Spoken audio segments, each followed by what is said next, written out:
Oraintxe bukatu berri dugu urriko ezoiko osoko bilkura eta ezoiko honetan gai garrantzitsuena udal zerga eta tasena zen.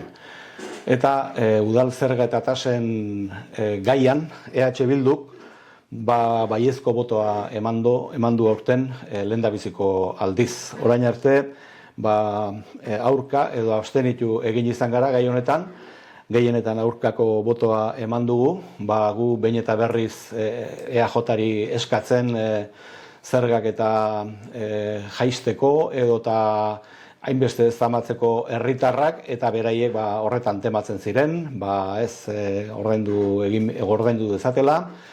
Eta iazkoa esate baterako guk beraiek EAJ-ak 3,3ko igoera proposatu zuen, hain zuzen ere abuztutik abuzturako KPI-ari zegokiona, gure proposamena 2% zen, azpiko inflazioarena, eramangarriagoa zelako herritarrentzat, baina beraiena nagusitu zen eta Lazkaotarrek zerga gehiago ordaindu behar izan ditugu.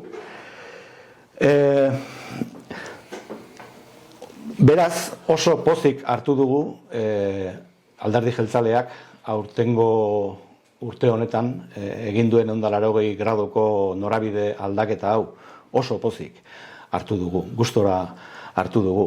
Eta ez dugu beste iruzkinik egingo. Ez dugu hauteskunde bezperan bapatean egindakoa denik eta horrelakorik pentsatuko.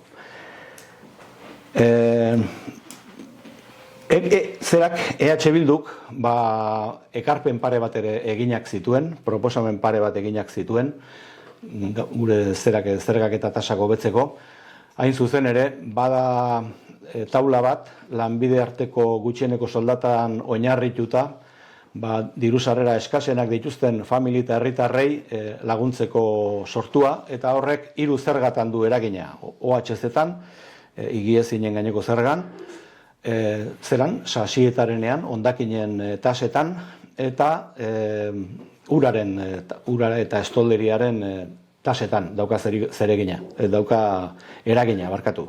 Eta orduan, EH Bilduren proposamena zen hori zabaltzea kiroldekiko tasetara ere. Izan ere, gure ustez, badira, udan eta igerilekura joan ezinik geratzen diren familiak edo aurrak tasak ordaindu ezin dituztelako, eta orduan horien gana ere iritsi nahi genuen.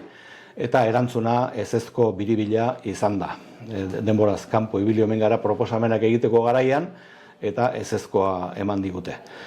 Borondate handirik izan balute, familia horiei benetan laguntzeko, ez zuten ezezkorik esango ez.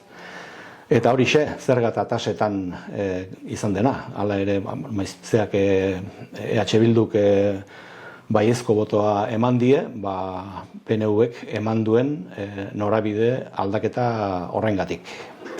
Horixe guztia.